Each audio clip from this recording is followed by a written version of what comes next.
केंद्रीय मंत्री ज्योतिरादित्य सिंधिया इन दोनों गुना शिवपुरी सीट पर दिलचस्प अंदाज में चुनाव लड़ रहे हैं। वो अपने परिवार के साथ प्रचार को उतरे हैं और इस बार इस सीट से अपने राज परिवार के रिश्तों की बात कम, मोदी जी की गारंटी और सरकार की योजनाओं से आए बदलाव की बात ज़्यादा कर रहे हैं। गांव की महिलाओं के साथ वो जमीन पर बैठकर अपने अंदाज में बात करते हैं, हंसी मजाक करते हैं और उनको जीतने की गारंटी मांगते हैं। पिछली बार वो यहाँ से हारे थे, मगर इस बार जीतने में कोई कसर नहीं छोड़ रहे। विस्तार न्यूज़ से उन्होंने एक्सक्लूसिव बातचीत की और अपने पुराने मित्र राहुल गांधी के खिलाफ जमकर मोर्चा खोला। देखिए मेरी ये रिपोर्ट।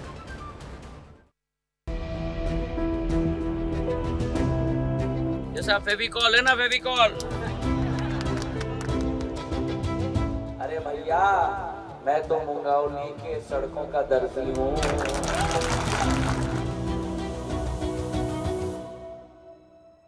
गुना शिवपुरी की सीट में ज्योतिरादित्य सिंधिया गांव-गांव जाके प्रचार कर रहे हैं, मगर उनके प्रचार का तरीका बिल्कुल अलग है। वो यहाँ जाके गांव वालों से संवाद कर रहे हैं, यहाँ की जो सरकार की जो योजनाएं हैं उनकी बात कर रहे हैं और लगातार संवाद कर रहे हैं। एक रक्षक आपका प्रधानमंत्री, एक सेवक आपका ज्योतिरादित्य सिंधिया। समाज को बताना है। 1 मिनट में पूरा साफ साफ बता दूं। आज बात कर रहा हूँ तो दिल खोल के बात करो। उज्ज्वला योजना, चूल्हा और गैस का कनेक्शन किसको मिला? हाथ उठाओ ना। हाथ उठाओ। किसने दिया? अरे आप कहाँ बन गए नई महिला? किसने दिया?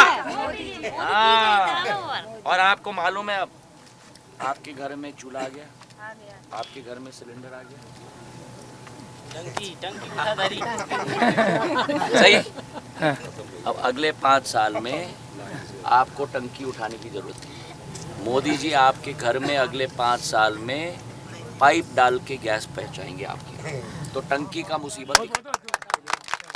गुना शिवपुरी संसदीय सीट से सिंधिया परिवार का पुराना नाता है। 18 चुनाव में से 14 चुनाव सिंधिया परिवार के लोगों ने जीते हैं। पहले यहाँ पे राजमाता सिंधिया रही हैं। ज्योतिरादित्य सिंधिया के पिताजी माधव सिंधिया यहाँ से सांसद रहे लंबे समय तक, और 4 बार सांसद रहने के बाद ज्योतिरादित्य सिंधिया एक बार 6वीं बार मैदान में उतरे हैं। पिछली बार वो यहाँ पे चुनाव हार गए थे, मगर इस बार पूरी तैयारी के साथ बीजेपी की तरफ से चुनाव मैदान में उतरे हैं और जनता से गाँव-गाँव जाकर संवाद कर रहे हैं। आपका तालाब वो सब मैं करूंगा, चिंता मत करना।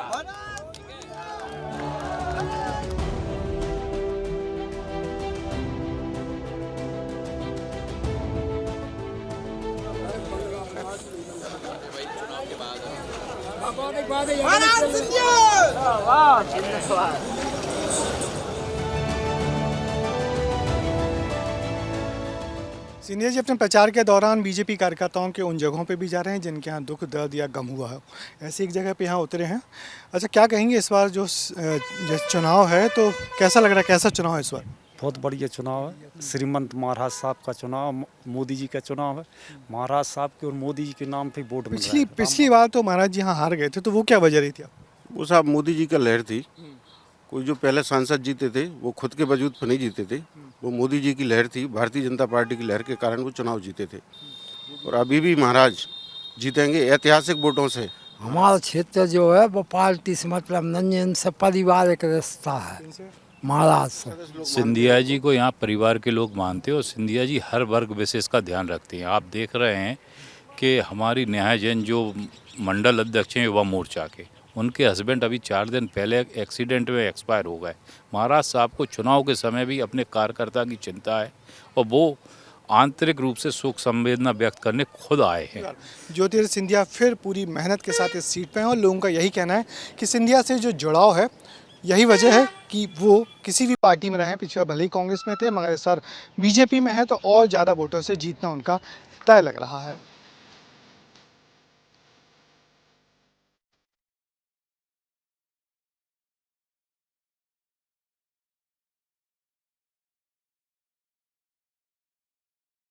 जब 2002 में मैं यहाँ का था, हाईवे के ऊपर बसा हुआ गाँव, तो अब भोपाल से सीधे इसी रोड से आप मुंगावली चंदेरी होते हुए पिछोर पकड़ते हुए झांसी भी जा सकते हो, ग्वालियर भी जा सकते हो, कोटा भी जा सकते हो।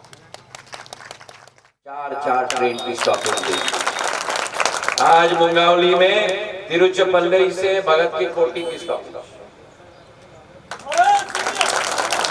एक एक गांव का सड़क मैंने बनाया, अपना खून पसीना टपका के मैंने आपके लिए बनाया है मेरे भाई और बहनों।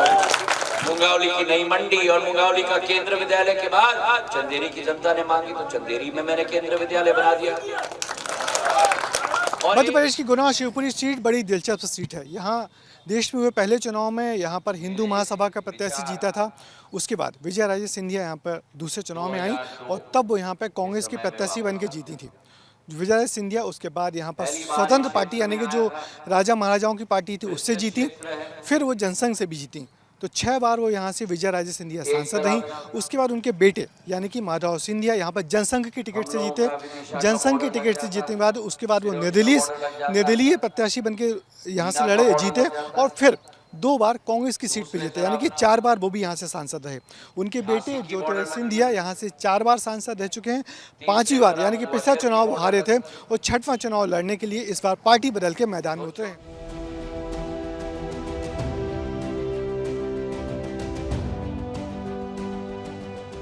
हमारे साथ हैं गुना शिवपुरी के उम्मीदवार बीजेपी के और केंद्रीय मंत्री ज्योतिरादित्य सिंधिया जी। सिंधिया जी, क्या खास है इस चुनाव में? पिछला चुनाव और इस चुनाव में क्या फ़र्क देख रहे हैं? पिछली बार आप किसी दूसरी पार्टी से थे, इस बार बीजेपी से हैं।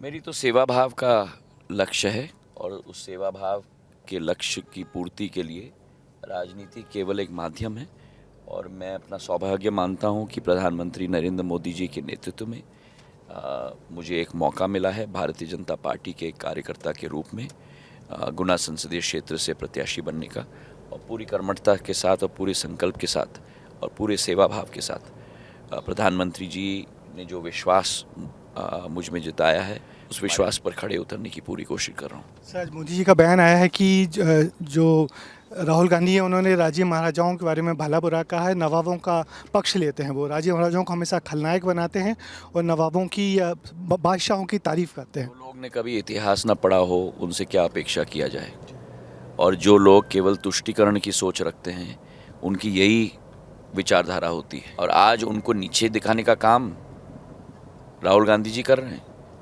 उनको जाके अपना इतिहास पढ़ना चाहिए। सर, राहुल गांधी का एक बयान अभी आया ट्विटर पे कि उन्होंने कहा है कि बीजेपी आरक्षण हटाओ गैंग है, आरक्षण संविधान दोनों नष्ट करने पे तुली हुई है। जो पार्टी स्वयं भारत तोड़ो गैंग बन गई है वो तो यही कहेगी दूसरों के बारे में, अपने आप तो कुछ सकारात्मक करने की मंशा तो है ही नहीं। जो परिवर्तन नरेंद्र मोदी जी ला रहे हैं पूरे देश में विश्व स्तर पर, उसे नीचे दिखाने का काम कर रही है। देश के अंदर की बात हो या देश की बाहर की बात हो, उनकी सोच ही नकारात्मक है। बहुत सर आपका बहुत बहुत